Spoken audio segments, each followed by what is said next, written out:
bebice. Ja mislim da su ovo i bebice, i veliki i mali. Ćao, jel možeš da nam kažeš nešto o svojim kucama? Svoje su moje. Nego, čije su kuce tvoje? To nije. Da. Kaži mi, molim te, koliko kuca imaš? Puno. Puno. Otprilike 10, 20, 10. 10.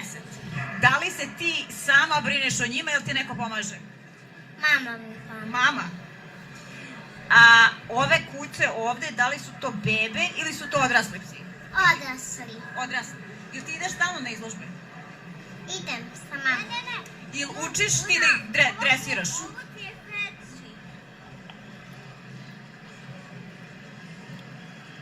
Dobro, neki su veći, neki su manji. Kaži mi samo da li ti učiš tu dresuru, da li ti učiš kako da vodiš kucu i to sve? Pomalo učim. Pomalo učiš. Koliko imaš godina? 5. 5. I već si počela da učiš? Da. Bravo, ti si sjajna. Želimo ti puno uspeha. Hvala. Vidimo se. Hvala ti puno. Ćao.